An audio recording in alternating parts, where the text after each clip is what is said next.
Assalamualaikum warahmatullahi wabarakatuh. Perkenalkan, nama saya Putri Widyastuti, NIM 1960422116 dari Prodi PGSD Pendidikan Jasmani A 2019, Fakultas Ilmu Keolahragaan Universitas Negeri Yogyakarta.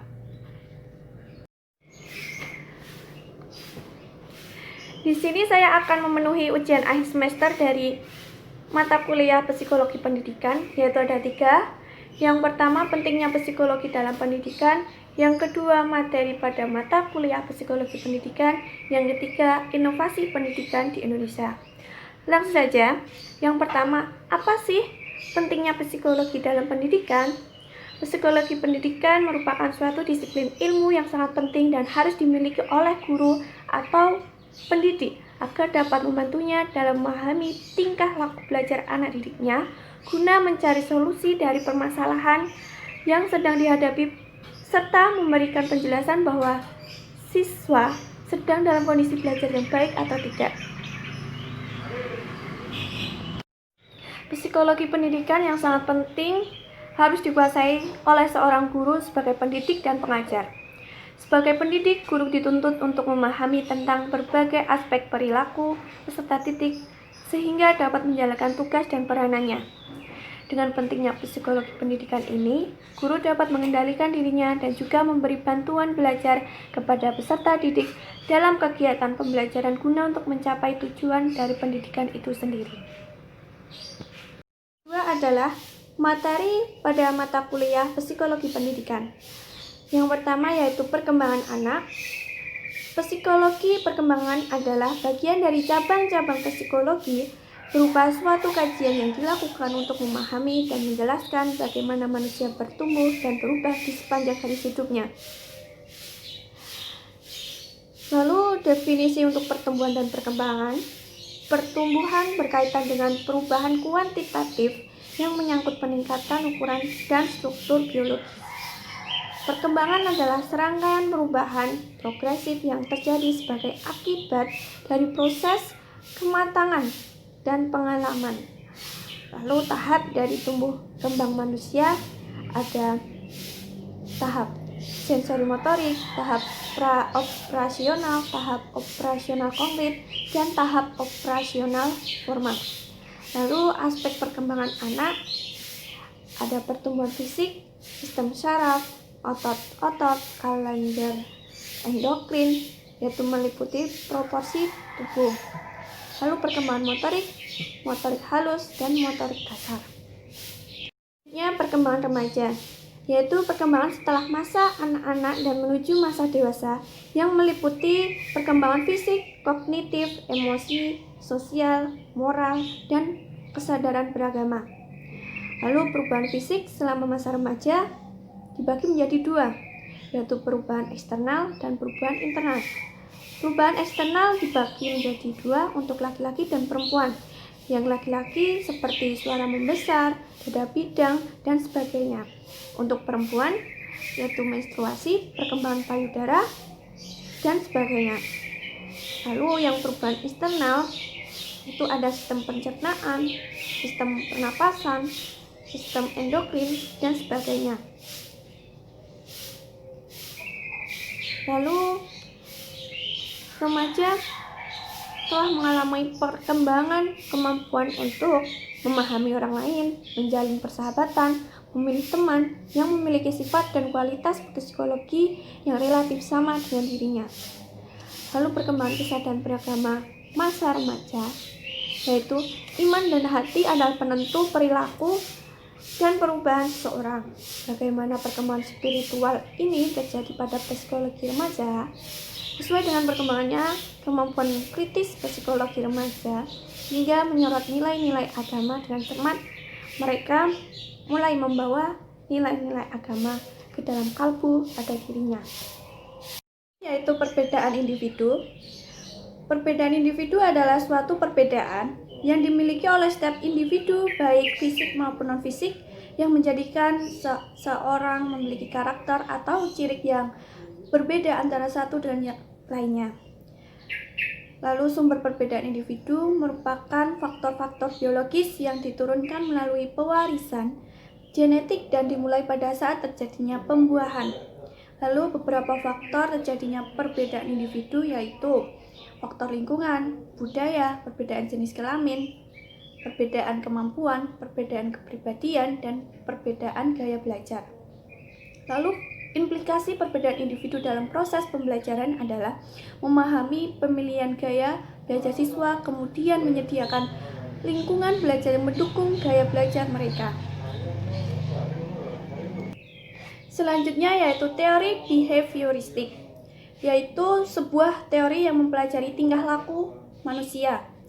Lalu penerapan teori ini dalam kegiatan pembelajaran tergantung dari beberapa komponen seperti pertama, tujuan pembelajaran, kedua, materi pelajaran, yang ketiga, karakteristik siswa, keempat, media, kelima, fasilitas pembelajaran, dan terakhir, lingkungan. Lalu seseorang dikatakan telah belajar jika yang bersangkutan dapat menunjukkan perubahan tingkah laku. Selanjutnya yaitu teori belajar kognitif. Teori kognitif merupakan teori yang mengatakan bahwa belajar merupakan suatu proses perubahan persepsi. Selanjutnya yaitu teori belajar kognitif. Teori kognitif merupakan teori yang mengatakan bahwa belajar merupakan suatu proses perubahan persepsi dan pemahaman yang dapat diukur dan diamati. Ciri-cirinya yaitu mementingkan apa yang ada pada diri anak, mementingkan peranan kognitif, mementingkan keseimbangan dalam diri pelajar, mementingkan kondisi pada waktu sekarang, dan mementingkan pembentukan struktur kognitif. Selanjutnya yaitu teori belajar humanistik. Teori belajar humanistik adalah suatu teori dalam pembelajaran yang mengedepankan bagaimana memanusiakan manusia serta peserta didik mampu mengembangkan potensi pada dirinya. Aplikasi teori humanistik lebih menunjuk pada semangat selama proses pembelajaran yang memaknai metode yang diterapkan. Lalu implikasi teori belajar humanistik ini, peran guru sangat penting karena sebagai fasilitator bagi para peserta didik saat guru memberikan motivasi belajar dalam kehidupan peserta didik. Teori belajar Ki Hajar Dewantara. Konsep pendidikan Ki Hajar Dewantara ada 4, yaitu asas pendidikan, yakni asas kemerdekaan, asas kodrat alam, asas kebudayaan, asas kebangsaan, dan asas kemanusiaan. Yang kedua, fatwa pendidikan. Yang ketiga, metode pendidikan. Yang keempat, semboyan. Ing ngarsa sung tulodo, ing madya mangan karsa, dan tut wuri handayani. Selanjutnya yaitu lingkungan belajar. Kegiatan belajar adalah suatu proses interaksi sosial antara pendidik, guru, dan pendidik peserta dalam suatu proses pembelajaran. Guru memiliki peran yang sangat penting bukan hanya sebagai penyampai materi, tetapi juga sebagai panutan dan memberi motivasi bagi siswa. Lingkungan yang ada di sekitar anak merupakan salah satu sumber belajar yang dapat dioptimalkan untuk mencapai proses dan hasil pendidikan yang berkualitas bagi anak usia dini. Lingkungan menyediakan berbagai hal yang dapat dipelajari anak. Lingkungan pendidikan mencakup lingkungan keluarga, lingkungan sekolah, dan lingkungan masyarakat. Lalu prosedur penggunaan lingkungan belajar 3, yaitu langkah persiapan, langkah pelaksanaan, dan tindak lanjut. Selanjutnya yaitu motivasi belajar. Motivasi belajar adalah dorongan yang timbul dari dalam diri siswa dan dari luar diri siswa untuk melakukan sesuatu. Motivasi intrinsik merupakan hasrat dan keinginan untuk berhasil, dorongan kebutuhan untuk belajar, dan harapan akan cita-cita siswa. Pentingnya motivasi belajar menyadarkan kedudukan pada awal belajar, proses, dan hasil akhir siswa. Menginformasikan tentang kekuatan usaha belajar bila dibandingkan dengan teman sebayanya. Mengarahkan kegiatan belajar, membesarkan semangat belajar, dan menyadarkan tentang adanya perjalanan belajar. Upaya guru untuk meningkatkan motivasi belajar dengan cara menggunakan metode dan kegiatan beragam. Jadikan siswa peserta aktif, berikan masukan, hargai kesuksesan dan keteladanan, dan kenali minat pada diri siswa. Selanjutnya yaitu evaluasi belajar. Evaluasi pelajaran kita sebagai guru dapat membedakan menjadi 2, yaitu norma abstrak dan norma konkret. Norma abstrak merupakan norma yang hanya ada pada benak si penilai, sehingga tidak dapat diketahui oleh orang lain. Norma konkret adalah norma nyata yang dapat diamati oleh orang lain dan dapat digunakan pula terhadap orang lain. Lalu fungsi evaluasi belajar ini untuk menempatkan murid dalam kelas, untuk mengetahui ketetapan metode pengajaran, dan untuk mengetahui sebab-sebab kesulitan belajar murid, yang selanjutnya berguna untuk memberikan bimbingan belajar pada murid. Sifat evaluasi yaitu tidak langsung, kuantitatif, relatif, dan menggunakan unit-unit yang lengkap. Prinsip-prinsip evaluasi yaitu harus dilakukan secara kontinu. Evaluasi dapat dilaksanakan secara komprehensif. Evaluasi harus dilaksanakan secara objek dan harus menggunakan alat pengukur yang baik. Saya dapat simpulkan bahwa kegiatan pengukuran dan penilaian hasil belajar merupakan kegiatan yang berkesinambungan, artinya pengukuran tanpa penilaian tidak ada artinya. Sedangkan penilaian tanpa pengukuran terlebih dahulu akan terjadi kesalahan. Terakhir adalah diagnosis kesulitan belajar. Diagnosis adalah suatu analisis terhadap kelainan atau salah satu penyesuaian dari pola gejala-gejalanya. Kesulitan belajar adalah suatu gejala yang nampak pada peserta didik yang ditandai dengan adanya prestasi belajar yang rendah atau di bawah norma yang telah diterapkan. Lalu faktor ketidakberhasilan dalam proses belajar mengajar adalah murid yang belajar, jenis kesulitan yang dialami murid, dan kegiatan yang terlibat dalam proses. Ciri-ciri anak mengalami kesulitan belajar yaitu menunjukkan adanya hasil belajar yang rendah, hasil yang didapat tidak sesuai dengan usaha yang dilakukan, lambat dalam melakukan tugas-tugas kegiatan belajar, menunjukkan sikap-sikap yang kurang wajar, dan menunjukkan gejala emosional yang kurang wajar. Lalu, faktor yang menyebabkan timbul dari kesulitan belajar yaitu faktor internal siswa, yaitu bersifat kognitif, bersifat afektif, dan bersifat psikomotor. Lalu dua faktor ekstern siswa, dari faktor keluarga, faktor sekolah, dan faktor masyarakat. Dan yang ketiga yaitu faktor khusus. Kita sebagai guru mengetahui adanya kesulitan belajar siswa, kita dapat memberikan pengajaran remedial dan pengayaan dalam proses pembelajaran.